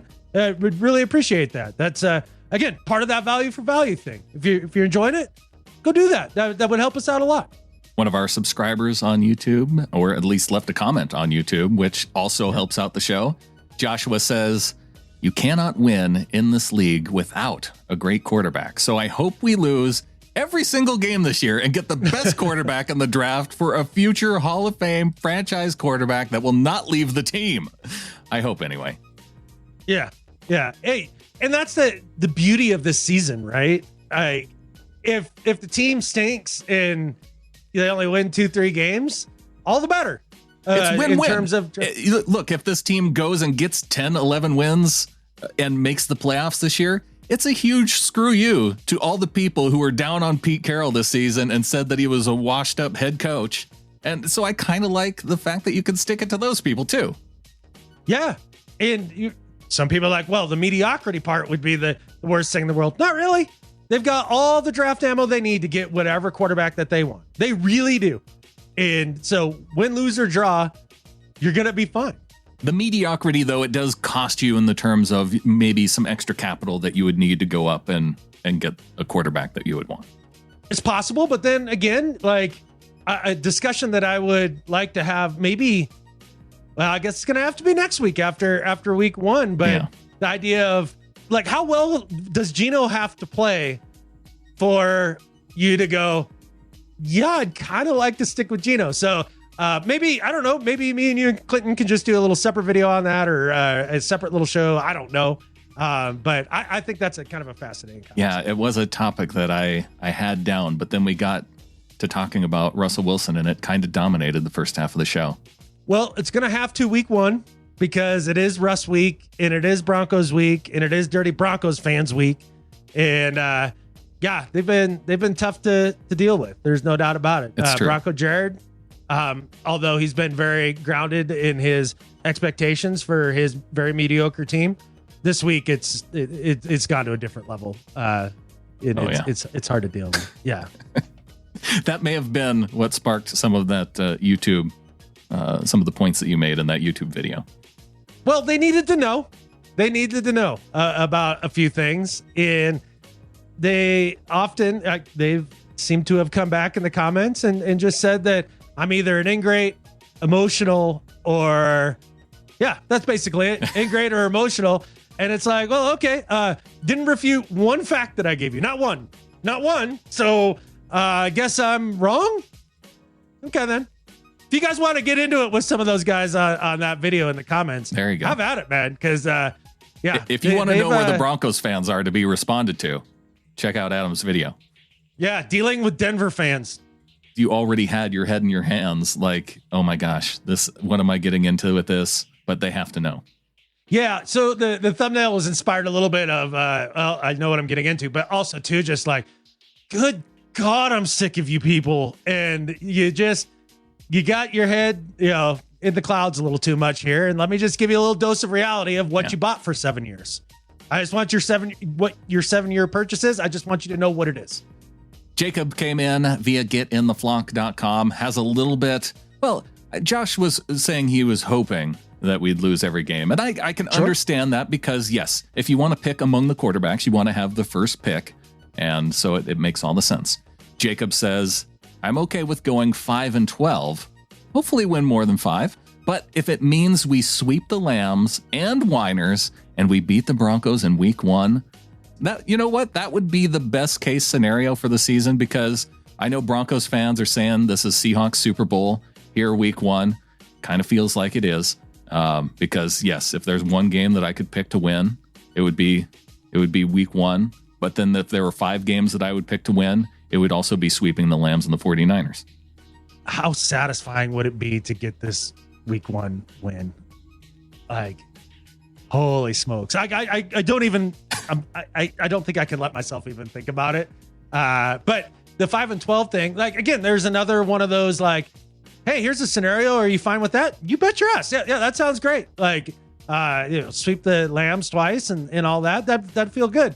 Another what I think could be a potentially really great scenario. What if Geno turns into Raiders Rich Gannon for 2 or 3 years? Yeah, I mean, while we're dreaming, why not throw that out there as a possibility? You're right. I get it. I'm just saying, like, that'd be a pretty cool scenario. Like, if Geno's really good, and you can get places with him, you're like, holy smokes, we could use all that draft capital to build the team around him. That would be all right. I'm pro our team being awesome, so I wouldn't complain. Right. Yeah. But who knows? It could be 2 wins, but I doubt it. I just doubt. I really want them to not be one of the bottom 3 teams so that everybody can suck on that, because I've been hearing that all off season, all like, power rankings and all that, but like, we're the worst. Yeah, I feel like it would be better than that, but we're going to see. Yeah. On to do better and better at life. All right, man. My do better this week is for all of the states that are managing the Colorado River. You guys are catfishing up, like, and you're running out of time. Like the feds had come in a few months ago and were like, hey, if you don't get your crap together by, this date, and I think that was about a month ago, then we're going to come in and make sweeping changes because y'all be running out of water.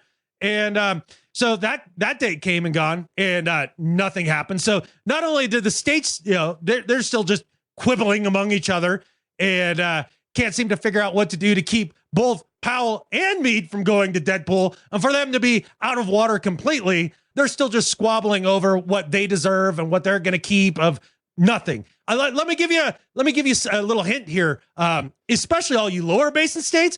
You know how much 100% of nothing is? Still catfishing nothing. And you're about ready to run out of all of it. So get your poop in a group, whether it's the feds, the state, I don't know what it is, maybe on an individual level. Maybe don't have a catfishing lawn because you could just let it go gold instead of watering it throughout the year unnaturally to keep it green so it gives you more yard work to do. That's catfish. It's stupid. You guys, get it together. You're about to go catfishing thirsty by the end of next year. Do better. Adam is very concerned about people being able to drink water, but is mostly concerned with his point of view that all lawns need to go gold in the summertime. Right. And I'm worried about the DCH and Becca and Sam, like all the cities from like La Quinta to Los Angeles, they all rely on that water. Like if that's gone, you're screwed. The Colorado River goes all the way out there? No. They pipe it out there. Oh, California is the largest of all of the states in the water compacts. Yeah. In terms of how much water it I pulls thought they out. got it all just from the northern part of their state. I didn't realize they had to absolutely bring not. it in from. No. They decided they'd go out and drain more out of the desert to keep LA afloat. Desalination plants. That's what we need. Sure. Yeah. The amount of energy for that definitely doesn't increase more carbon emissions. That's It for sure. worked on the ship. I mean, we had. Well, yeah. You also had a nuke on the ship. No, we a didn't. nuclear reactor. No, not on Weren't ours. you on a? You were on an aircraft carrier, No, it was weren't you? diesel. It was diesel. It was diesel. Yeah. Wow. You had a dirty aircraft carrier. Oh, no, I wasn't on an aircraft carrier. I thought you were. No, I've been on an aircraft carrier, but I wasn't stationed on one. Maybe that was my confusion. Yeah. Okay. Well, my do better this week, also Colorado related, but mine's for Russell Wilson because the wrath that he has brought down on both the state of Colorado, his teammates, and some tangential places of just where he goes, it's adding up. I mean, you go back to March when he was signed by the Broncos or traded for by the Broncos. Empower Field at Mile High catches fire, and the restoration takes nearly 5 months to complete. Let's Ride Curse. So right off the bat, Let's Ride Curse making itself obvious. In May, Jerry Jeudy arrested for charges of criminal tampering, domestic violence enhancer, one of his top receivers. And then also in May, a decentralized autonomous organization, otherwise known as a DAO. It consists of crypto enthusiasts. They were named as one of the top 3 suitors for consideration to buy the Broncos. What happened that same week? Crypto markets fell 25%. Not a coincidence. Let's Ride Curse. Not a coincidence. Nope. June, first play of practice. Russ is intercepted. Pick 6. Patrick Surtain. Also, the Broncos franchise purchased by an owner synonymous with value shopping. And then this is going to come into play later, but in June, Tim Patrick, wide receiver for the Broncos, says, we want to come out of the gate firing on all cylinders because it's Super Bowl or bust this year. Okay, good luck with that. July, it was the same month that the Let's Ride Curse was memed into oblivion throughout the sports world. True fact. And then in August, the month starts with that same wide receiver that said Super Bowl or bust. Season-ending ACL tear for Tim Patrick. Oof. And then in September, this one might be the worst of all, or maybe the one that bothers me the most. Russell and Sierra attend what ends up being Serena Williams' final loss of her tennis career at the U.S. Open. Serena dominates the entire first round, beats the number 2 player in the world. I watched that. I know a lot of people did because Serena's awesome. And then she loses in round 3. Not a ranked player that she's facing off against, but Russell Wilson, Sierra, in attendance. The Let's Ride curse takes down one of the all-time tennis greats. And for that, Russell Wilson, do better.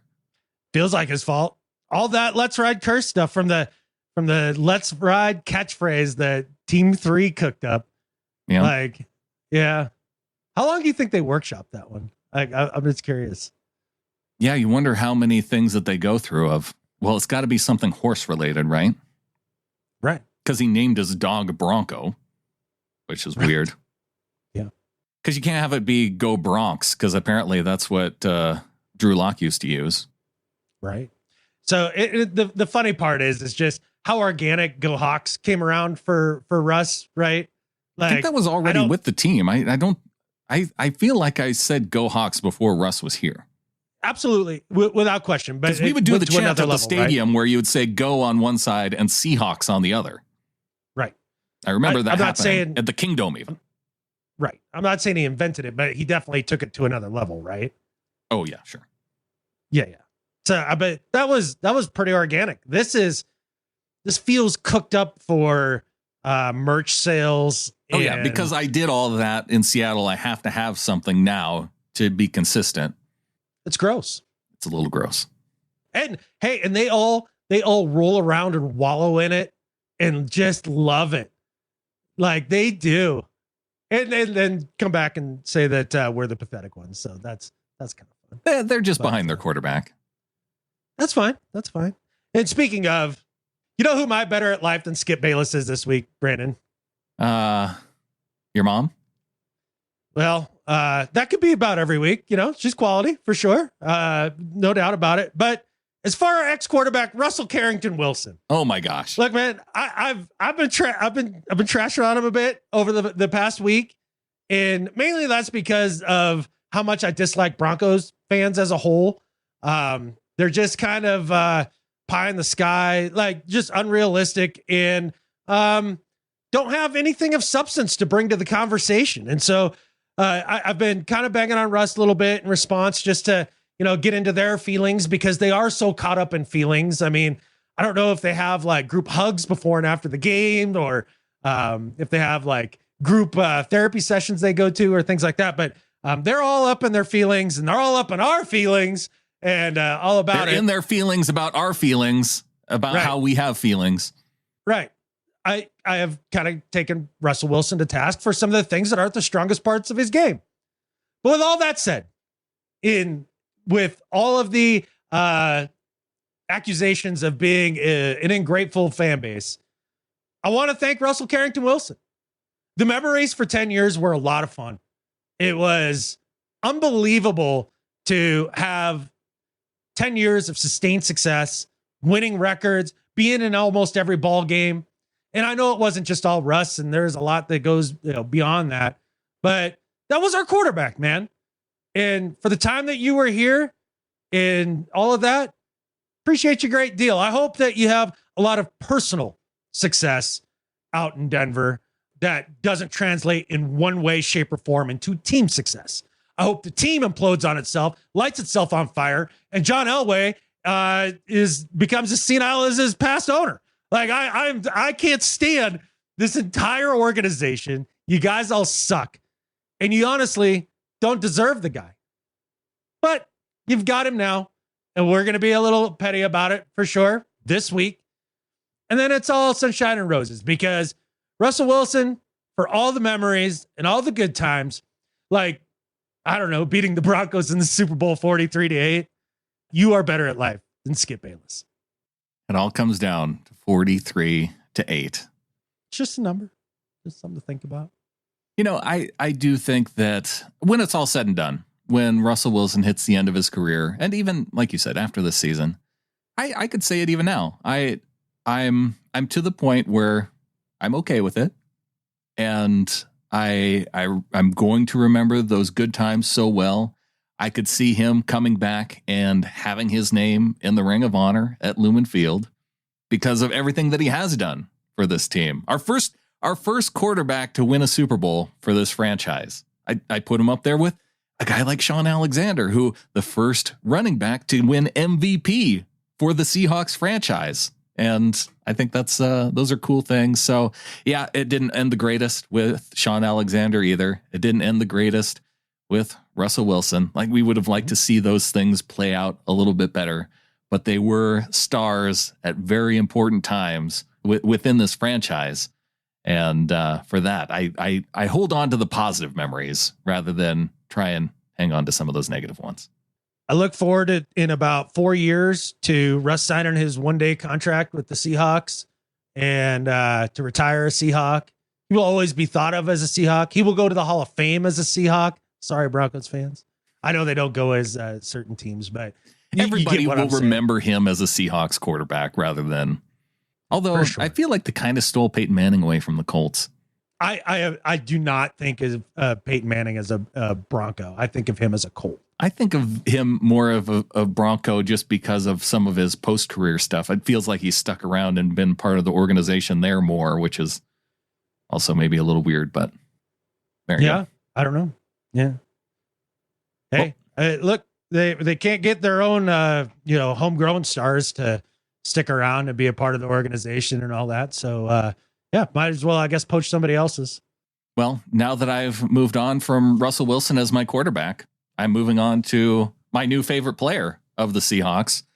And it's because he came on the show this past weekend. Miles Adams, defensive tackle for the Seahawks, came on, chatted us up, gave all of his background and how he came to be in the NFL through college, when he had that thought that the NFL could be an option for him. And the thing that I came away impressed most by Miles Adams in that interview was the perseverance through a preseason where they didn't have preseason games in 2020 because of COVID.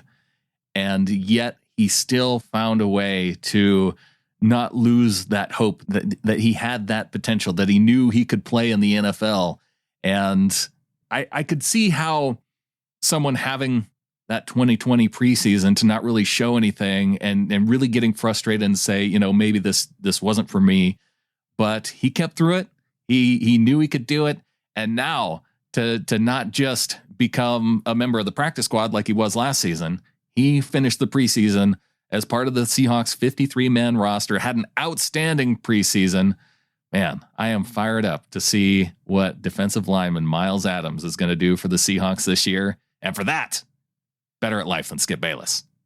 Super cool of him to take the time and spend it with you guys. And, big props to Clinton for making that happen. That's pretty cool. And maybe, look forward to doing a little bit more of that in the future if it all works out. You never know. But he's a cool guy, cool story. And, the exact type of guy that you like to see on your team. There's no doubt about it. And the exact type of guy I want to see getting 3 sacks against Russell Wilson this coming Monday night. After 2 pirouettes before each sack. And with that, there's only one thing left to say. Go Hawks. Go Hawks.